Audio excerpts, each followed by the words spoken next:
Good morning to you.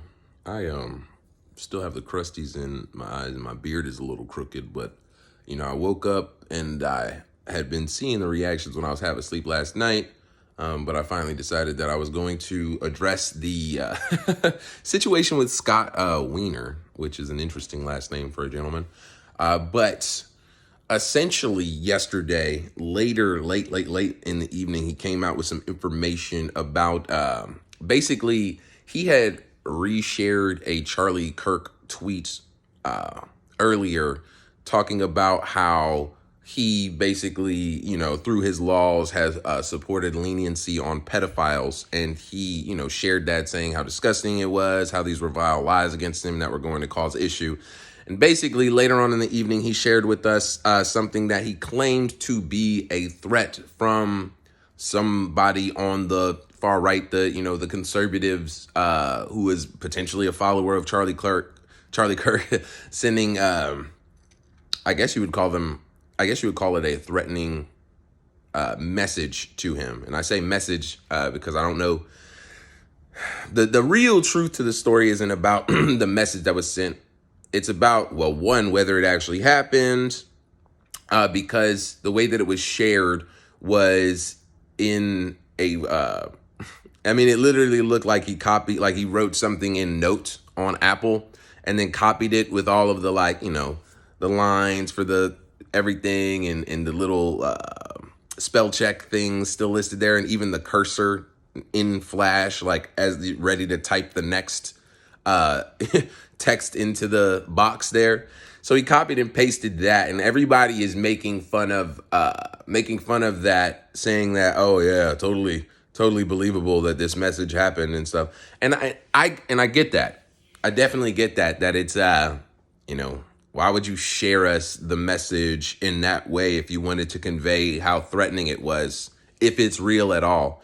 And the reason that I say if it's real, because the fact that he shared it in a note doesn't automatically make it not real, although it is highly likely, because there's no evidence that you're presenting with it. So why would you do that and expect us to automatically believe you?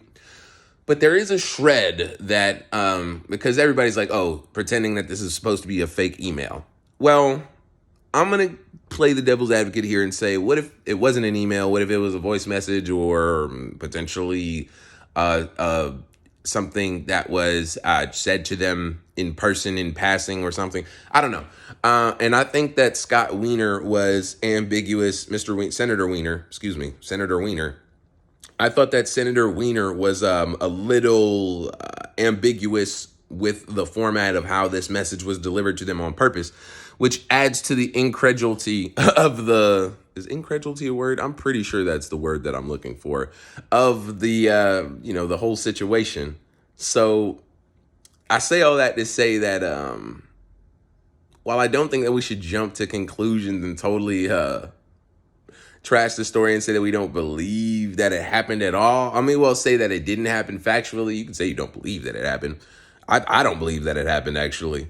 But yeah, I've seen, a few people with sensibilities just saying, hey, produce some evidence of, the actual document or message or whatever was sent to you besides this, little note. Because Scott, came out, after the fact saying, oh, you guys don't believe me. You don't know. You weren't there on the call. Kind of alluding that, oh, it might have been something that was verbally said or, something like that.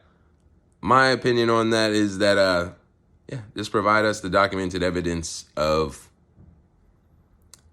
the actual format of harassment, and then we can move forward from there.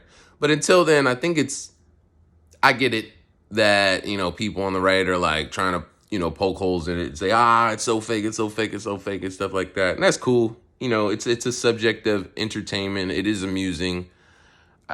Sometimes I question if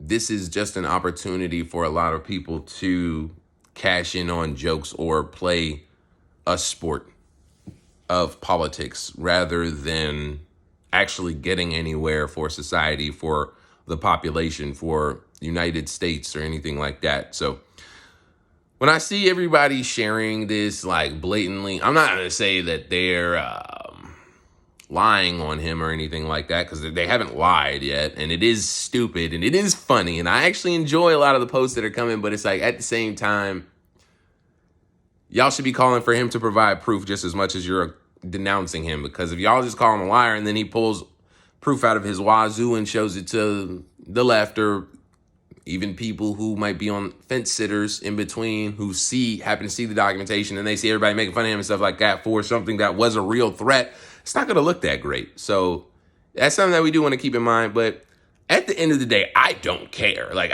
me personally, like, this is just that was a word of strategic advice coming from a person who is an amateur in this realm.